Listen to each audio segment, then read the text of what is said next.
What's up, everybody? We're going to straighten this little camera out real quick. All right, getting ahead of the game today.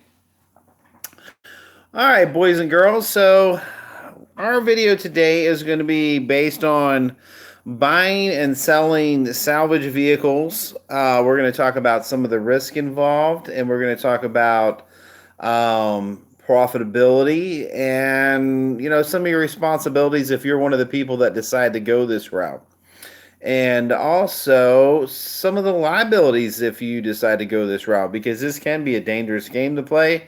It can also be a really profitable game to play. But needless to say, whether you're the consumer or whether you're the guy thinking about doing this, I would definitely tune in. And also, if in fact you are a salvage retailer, would appreciate your input, because I actually don't salvage titles. I have sold them in the past, but I don't make a habit of it because it's just headachy. Not saying it's not worth it. I'm just saying it's a little headachy, and it is kind of a niche thing. So it's kind of like specialized. I've told y'all before, find out what you're good at, stay in that market. This is one of those things. If you're good at it, then stay in it and do it and be the best at it.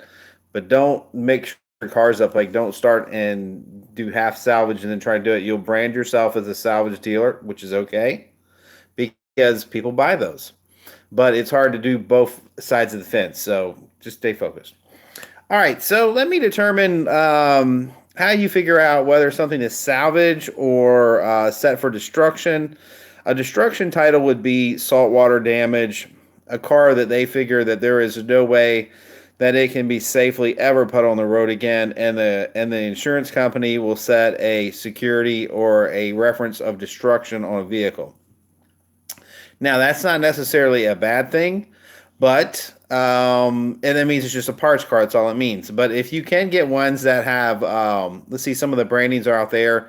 Was a theft recovery. You could do former flood. Other branding out there would be taxi, odometers. There's just different brandings out there, but this particular one is salvage. And salvage basically comes from basically a car is hit and totaled from an insurance company, generally speaking.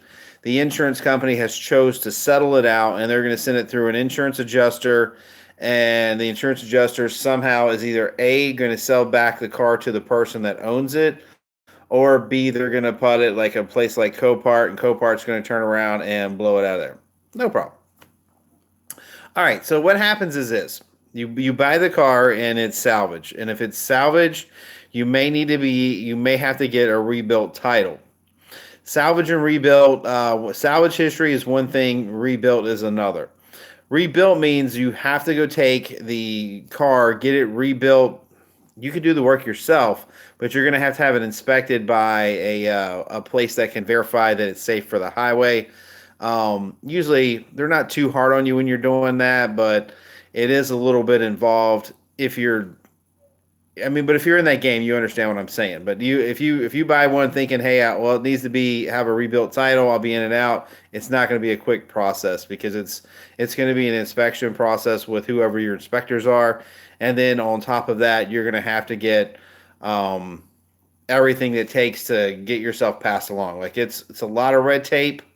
In some senses. And now if this is what you do for a living and this is how it works for you, then turning around and getting a car needing to have a rebuilt certification is not really that big a deal, especially if you have a crew there that can do the work. But if you're an individual, it's going to be problematic because you need a crew basically to get your car right. Well, I guess it depends on what's wrong with the car. I mean, it's one of those things. I was telling you, I was going to give you the risk. Here's a risk. You can buy a car that needs to have a rebuilt certification. And if it's FUBAR, and I think we all know what that means, then the chances on you turning it back into cash aren't very good. Of course, it's still a parts car. You're not going to be a total loss, but just know that, like, it can happen. Now, as far as like what are they worth? Like what is the value of a salvage car?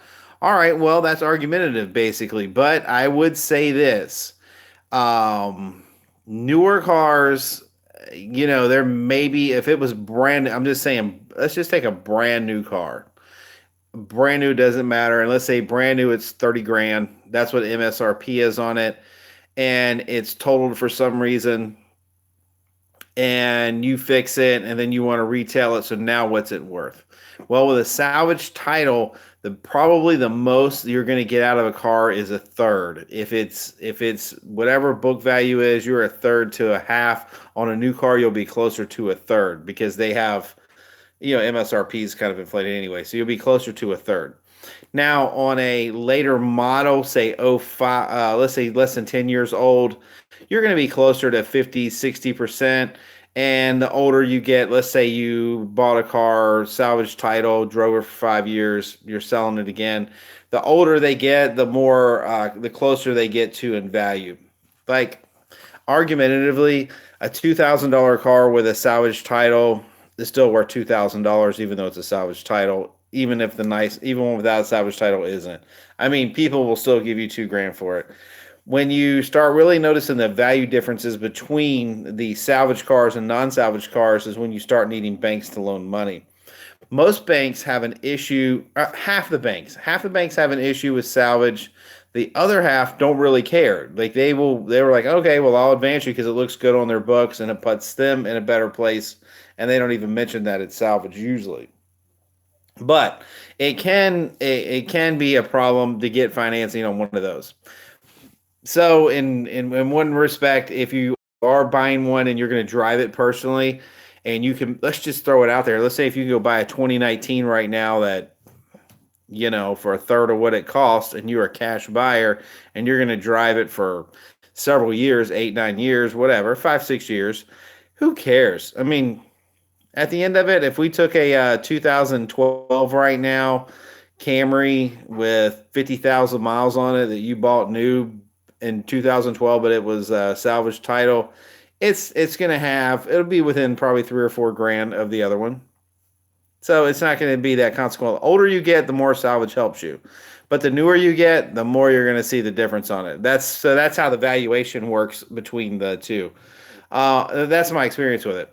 Now, some of the salvages I'm really leery of, but once again, it's all your background. If you're a paint and body guy, sky's the limit. I mean, you can just take wrecked cars all day long and throw them on your frame machine, check them, and start switching parts, cut this and weld that on. You're back in business. Move on to the next one. But if you're just a regular guy just trying to do this and trying to do that, you just got to be really leery on the salvage. That's just my personal take. Whatever your cup of tea is, but that's just not mine. All right, what else is important on salvage? Okay, so retail, you have to disclose. It's better to disclose, even as an individual, but retail, most states are going to make you disclose that it's salvage, and they're going to make you disclose it to the consumer, and they're going to make you disclose it to the bank that's financing it as well. So you got that. Like, there's no way around it. So how do you overcome a salvage car? Or how do you make it presentable to someone and they'd want to buy it? Simple. Explain it to them just like I did. Hey, guys, look, you're going to buy this car for half of its value. You're driving it anyway, so it's not really a book value issue. You get a lot more car for your money right now, a lot more dependability, a lot more reliable, the whole thing, all these benefits that you're getting, a much nicer ride for a very little investment. So a lot of people hook up. And now, matter of fact, I've got a friend of mine, that's all he does, guys. He don't matter. If you gave him a straight title car, I think he would probably call the law. I'm not even sure he even has the ability to deal with a straight title car. But he does sell the living, and he has a list of them. He usually keeps maybe 5 or 6 on his lot. But he has a list of people that you would not believe waiting in line to buy these cars. And it is ridiculous. And he's making $2-3 a pop. But he's doing it a lot easier than the guy is doing it with the normal cars, because with him, he's really good at buying them. So he's buying right now, he'll buy like 2012s, 14s, 15s, $1,500, $2,000. He's putting 1,015 in them and selling them back out for 55 to 6,500 all day long for half of their book value. And people, they can't get enough. Like, they love it. They feel like they're screwing the system, and they kind of are, and they are kind of winning. But at the same time, to be fair, they're not getting a car that is technically book value as much as worth as one that doesn't have salvage. But in this particular case, I know who he is, and I know how he does his cars, and I know they're completely safe, which is really, really cool. All right, what else was I going to say? Now, so I know what this is going to come out to too. So salvage cars work great for rental cars if you're in your own rental business, like you're renting cars yourself, because they're going to be branded after you rent them anyway. So if you can bring a later model salvage car in, it's a way to leverage what a smaller amount of money for a bigger value because the person renting the car doesn't really care. And you're just going to run miles on them, and once you get done miling them out anyway, they ain't worth nothing. Same. They're going to be worth the same amount of money as the other one you miled out that doesn't have a bad title. So I think they're excellent for rental. As far as tote to note, to really get into that, I wouldn't mind if I accidentally bought a salvage title when a running car it's already ready to go. Let's just say that this has happened in its past. You're looking at buying it now. It's already ready to go. I don't have a problem with buying one if, in fact, I can steal it. And that's just a car dealer in me. But even as a private individual, if the car's been on the road for quite a while and after the repair's done, then it's going to be a fairly good shot that you're going to get a decent car without much worries. So I don't mind that so much, especially if they got a few miles on them because it kind of gives it that little test run that you kind of need. All right, let's see. So we talked about retail. As far as financing, I told you 50, banks, half of them care, half of them don't. And you do have the issue, the ones that do, about how much they'll finance or even if they will. So definitely check that with your finance source. It's kind of a gray area still out there in the car business, but it's a big area because there is a lot of freaking salvage cars out there, and this is a huge market, and there's not a lot of competition in it. So this is definitely an opportunity for you to step up and make some money if you need to. I'm just throwing it out there. And you've got a way to safely deliver the car, meaning you have a way to get it nice. You can do flood water, freshwater flood damage cars are an excellent way to make money as long as they haven't went too far up. That's a whole nother video, but you can get into those fairly reliable without much of a problem because you're not going to have structural issues. You're not going to have mechanical issues. Worst case scenario, usually you got clock springs or something like that with the airbags, but regardless, not a very big deal. So in the salvage world, that's kind of the creme de la creme, if you will. It's a little nicer to buy a flood car than say one T-boned on the side. And it's a lot faster flip too. But anyway, so if you go to auction them, you're going to have to disclose that. Everybody that you're doing business with is going to know you're dealing with salvage cars, so just know that ahead of time. And it's okay. It's okay because there is a market for it, so don't let me derail you in any way, shape, or form. As far as lot financing salvage cars, I think it's okay. Like if I bought one tomorrow and I spent $800 on a Sunfire that had a salvage title, I wouldn't care. I would tell the guy that I'm lot financing to, yeah, by the way, it's got a branded title, move on. And if you don't like it, put them in a different car. But most people that are getting self-lot finance, it's not an issue. So, but it does give you an opportunity to buy that car a little cheaper if on that level, if you can find out it's got a salvage title. It's a tool. It's a tool for us to make profit, guys. That's what it's all about. Everything in the business is about you finding a new way to make money. It's all about cash flow. Like I told you, the old man told me when I started in 1989, the car business has nothing to do with cars. It is only about money, taking a small amount of money and making it worth a little bit more amount of money. So whatever version you can do of that, this is how it's done. All right. Anything else that's important on that? I think I probably pretty got it covered. Like I said, Copart's a great resource. You can log on to those guys. They I think it's free for the first few or something like that, or you can pay a monthly fee or a fee to be like some extra access. But generally speaking, go to Copart and you can kind of figure it out on your own and just kind of use the search parameters for whatever you're looking for. And just start fishing around, see what happens. I mean, you might find something you like, and you might be like, oh, screw this.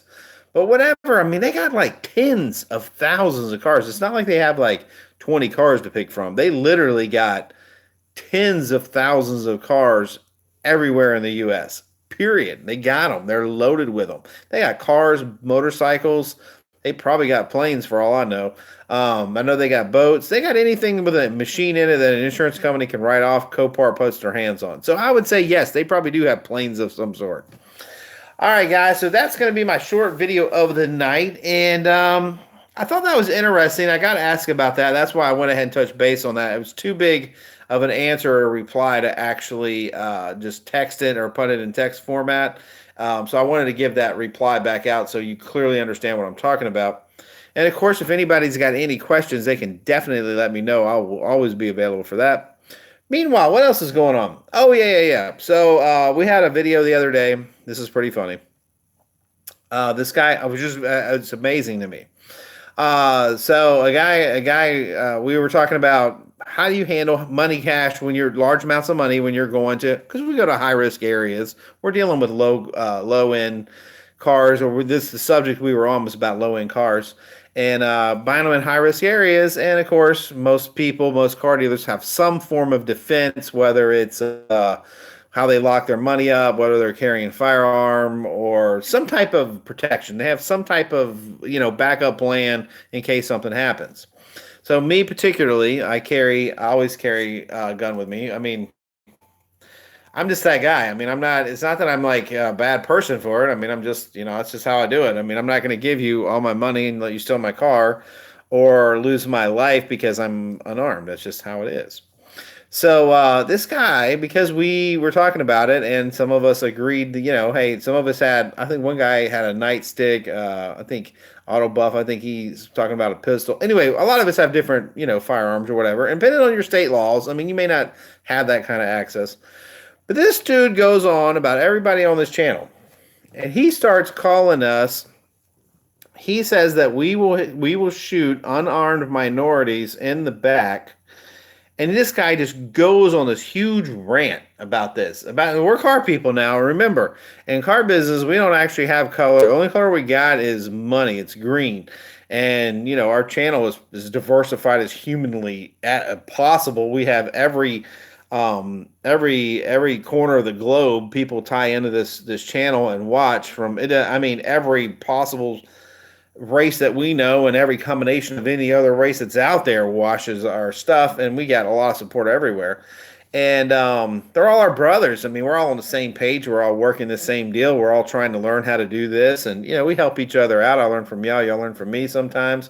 I mean, whatever. I mean, we're just kind of like it's a community. The car channel is a community. We're all part of it. Everybody gets on, usually says hi. I mean, that's what we are. It's what we do, which is okay. But yeah, so if this guy starts, I don't think he will. I think I'm going to ban him. But anyway, if he starts jumping on y'all, calling you names or whatever, I apologize ahead of time. But you get some freaking nutcases in YouTube. And I don't know how else to put it, but we just do. So I'm just warning you ahead of time. If some nutcases jumping on you, talking about it, especially if you commented, I apologize. Let me know. I'll ban them. Meanwhile, I'll be on tomorrow night, and if you've got a subject you want to talk about, I will be back on at 8 o'clock here to rock the house and see what you need. And nothing but love from the rainy, yet cloudy, yet overcast RVA, Richmond, Virginia. Anyway, sending peace and love throughout the planet. And if you need anything, hit me up. Shop our Amazon. Go to our homepage. Hit the icon. Shop till you drop, for God's sakes. Meanwhile, I will see you tomorrow. Peace out, my brothers and sisters. Well, as soon as I figure out how to turn this off. Just kidding. Just kidding.